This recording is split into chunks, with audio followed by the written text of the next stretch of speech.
Assalamualaikum warahmatullahi wabarakatuh.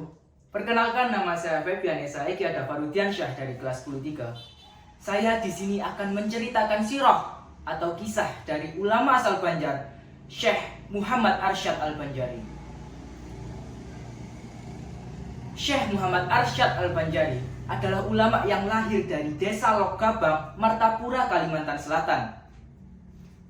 Beliau lahir pada tanggal 17 Maret 1710 Masehi atau 15 Safar 1122 Hijriah. Beliau adalah anak yang lahir dari rahim ibu bernama Aminah dan dari seorang ayah yang bernama Abdullah. Nama kecil beliau sebenarnya bukan Syekh Muhammad Arsyad. Sebenarnya nama kecil beliau adalah Sayyid Ja'far Asy-Shodid Al-Aidarus.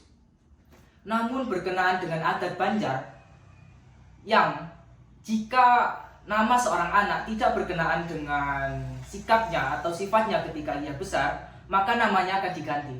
Dan orang tua mereka memutuskan untuk mengganti nama Sayyid Ja'far menjadi Muhammad Arsyad. Ketika beliau kecil, dikisahkan pada ketika beliau kecil, beliau merupakan anak yang cerdas. Ia lebih cerdas daripada teman-teman sebayanya. Oleh Allah, beliau diberi keistimewaan dalam bidang seni, yaitu seni lukis dan seni tulis. Beliau sangat mahir dalam menggambar kaligrafi. Suatu ketika ia berumur 7 tahun, Sultan Tahlilullah, yaitu sultan dari Kesultanan Banjar, datang atau mengunjungi desa beliau. Beliau begitu kagum dengan karya kaligrafi yang ditunjukkan oleh Muhammad Arsyad. Beliau lantas meminta izin kepada orang tua Muhammad Arsyad untuk membawa Muhammad Arsyad menuju ke istana dan belajar bersama anak-anak raja. Masya Allah, luar biasa sekali kemuliaan yang dimiliki oleh Syekh Muhammad Arsyad. Ketika itu Muhammad Arsyad, orang tua beliau setuju, dan akhirnya Muhammad Arsyad berangkat ke Kesultanan Banjar untuk belajar ilmu di sana. Di sana beliau tidak hanya mentekuni ilmu dalam bidang seni, namun juga tasawuf, fikih, tauhid, dan juga yang lain-lain. Di kalangan masyarakat kerajaan, beliau dikenal dengan anak yang sangat menghormati orang lain. Beliau sangat cerdas. Semua orang dari kalangan masyarakat, bahkan orang kerajaan pun sangat menyayangi dan mencintai beliau. Pada usia ke-30 tahun, Sultan Tahlilullah memutuskan untuk menikahkan Syekh Muhammad Arsyad dengan seorang perempuan yang bernama Bajud. Namun ketika Bajud sedang mengalami hamil, Syekh Muhammad Arsyad memutuskan untuk memperdalam ilmu Islamnya menuju ke Mekah. Semua biaya yang beliau butuhkan untuk berangkat ke Mekah ditanggung oleh negara. Dan Sultan Tahlilullah sangat senang. Beliau mendukung Syekh Muhammad Arsyad untuk memperdalam ilmu di Mekah dan berharap ketika beliau kembali, beliau akan mengajarkannya kepada seluruh orang Banjar. Akhirnya, beliau pun dengan segenap bekal kemauannya berangkat menuju kota Mekah untuk memperdalam ilmu.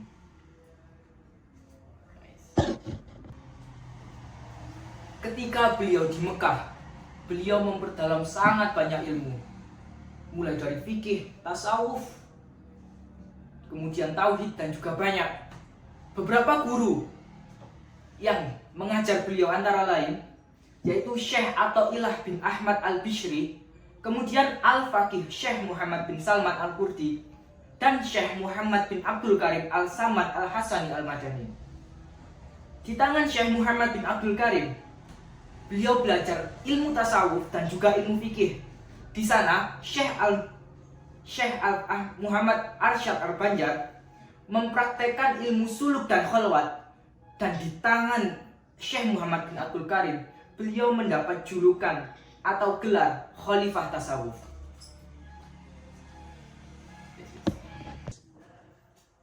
Ketika di tanah Mekah, beliau tidak sendirian dari Indonesia atau dari Nusantara. Beliau bersama 3 sahabatnya yang berasal dari Nusantara. Yang pertama yaitu Abdus Somad Al-Falimbani yang berasal dari Palembang, kemudian Abdurrahman Misri Al-Jawi yang berasal dari Betawi, dan yang terakhir adalah Syekh Abdul Wahab Bugis.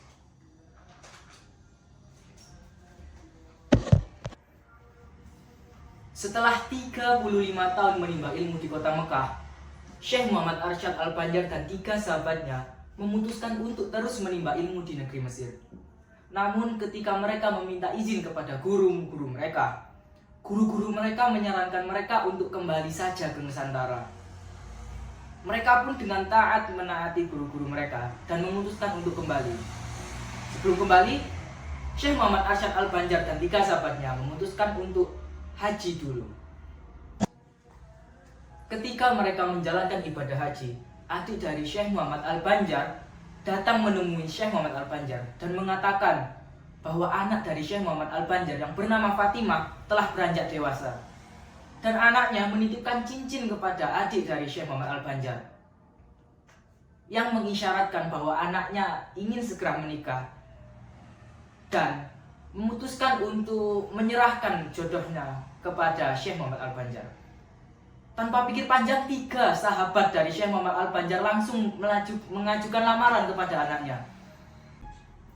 Setelah berpikir lama, akhirnya nama yang keluar adalah Syekh Abdul Wahab Bugis.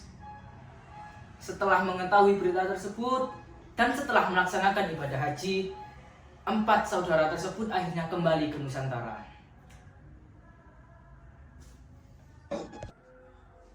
Mereka akhirnya sampai di Nusantara, dan tempat yang pertama kali mereka tuju adalah Palembang, yaitu rumah dari Syekh Abdus Somad Al-Falimbani.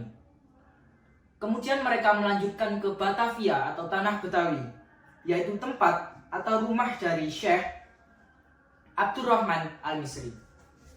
Di sana ia diminta untuk singgah sebentar dan mengajarkan agama Islam kepada penduduk dari Betawi. Di sana ada peristiwa yang paling dikenang oleh masyarakat Betawi hingga sekarang, yaitu ketika beliau membetulkan atau meluruskan kiblat dari Masjid Jembatan 5 dan Masjid dari Pekojan.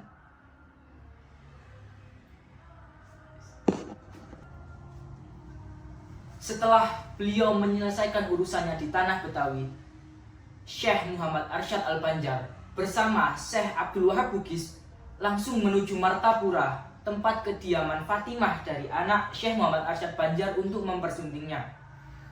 Itu bertepatan pada bulan Ramadan tahun 1186 Hijriah. Pada saat itu, Banjar dipimpin oleh Sultan Tahmidullah II bin Tamjidillah I, yaitu cucu dari Sultan Tahlilullah yang sangat berjasa besar bagi Syekh Muhammad Arsyad Al-Banjar. Ketika Syekh Muhammad Arsyad Banjar tiba, beliau disambut dengan upacara adat yang sangat besar oleh Sultan Tamjidillah bersama dengan masyarakat Banjar. Di sana ia menjadi harapan besar untuk kedepannya agar agama Islam semakin maju di tanah Banjar.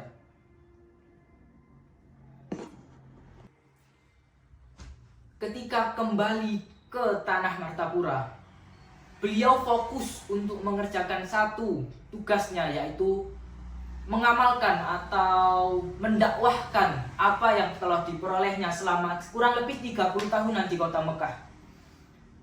Beliau berdakwah dengan 3 cara. Yang pertama yaitu bilhal, yaitu dengan perbuatan.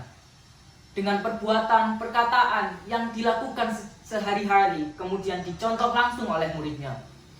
Yang kedua yaitu bilisan, dengan mengadakan pengajian-pengajian yang bisa dihadiri oleh keluarga, murid, bahkan masyarakat luar boleh untuk datang dan mencari ilmu. Yang ketiga, metode dakwah beliau yaitu bil kitabah. Syekh Muhammad Arsyad Al-Banjar adalah ulama yang sangat pandai dalam menulis. Salah satu kitabnya yang sangat terkenal yaitu Sabil Al-Muhtadin, yang banyak dipakai ulama-ulama masa kini dan juga sangat terkenal di kalangan luar negeri.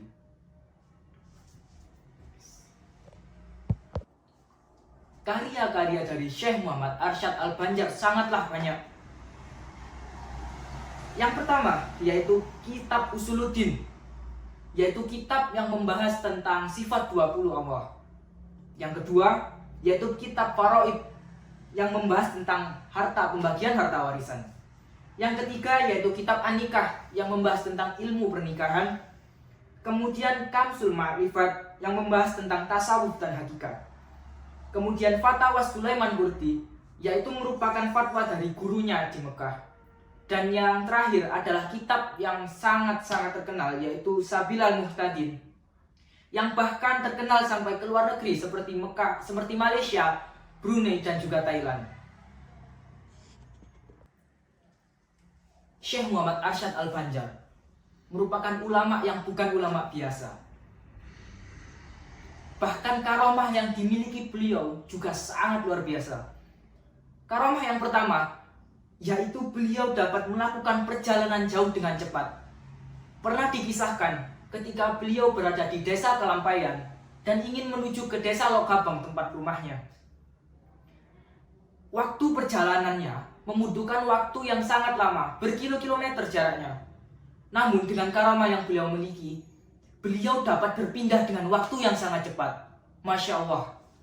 Kemudian, karomah yang kedua, yaitu ketika beliau berada di tanah Betawi. Ketika beliau meluruskan kiblat dari Masjid Pekojan, beliau mendapat kecaman dari pemerintah atau gubernur Hindia. Waktu saat itu, gubernur Belanda tersebut menantang Syekh Muhammad Arsyad Al-Banjari di depan banyak ulama-ulama besar dan tokoh-tokoh masyarakat di Batavia. Tujuannya cuma satu, untuk mempermalukan Syekh Muhammad Arsyad Al-Banjar. Di tangannya ada sebuah kelapa, dan gubernur Belanda pada saat itu menanyakan kepada Syekh Muhammad Arsyad, apa yang ada di dalam kelapa ini? Syekh Muhammad Arsyad Al-Banjar dengan karomahnya menjawab bahwa di dalam situ ada air dan juga ada seekor ikan. Lantas semua orang tertawa. Tidak ada yang percaya dengan kalimat bualan yang diucapkan oleh Syekh Muhammad Al-Banjar. Namun ketika buah kelapa itu dibelah, Masya Allah, dengan karomah yang beliau miliki, memancarlah air. Kemudian keluar seekor ikan dari dalam kelapa tersebut. Masya Allah, luar biasa karomah yang Allah berikan kepada beliau. Semua orang yang berada di situ tertegun melihat karomah yang dimiliki Syekh Muhammad Arsyad Al-Banjari. Syekh Muhammad Arsyad Al-Banjar wafat pada malam Selasa 6 Syawal 1227 Hijriah atau 13 Oktober 1812 Masehi. Beliau wafat pada umur ke-105 tahun. Beliau dimakamkan di Kelampaian, Kecamatan Astambul, Kabupaten Banjar, Kalimantan Selatan. Hingga saat ini, ketika haul hari kematian beliau, banyak ribuan orang datang ke makam beliau untuk melaksanakan doa yang ditujukan kepada almarhum Syekh Muhammad Arsyad Al-Banjar. Hal itu membuktikan betapa besarnya pengaruh yang diberikan oleh Syekh Muhammad Arsyad Al-Banjar, tidak hanya di kaum Banjar, tapi di Kalimantan Selatan, bahkan Nusantara. Masya Allah, itulah tadi sepenggal kisah dari Syekh Muhammad Arsyad Al-Banjar, dari ketika beliau lahir hingga beliau wafat. Apabila ada salah kata dan perbuatan yang saya lakukan, saya mohon maaf yang sebesar-besarnya. Wabillahi taufik wal hidayah. Wassalamualaikum warahmatullahi wabarakatuh.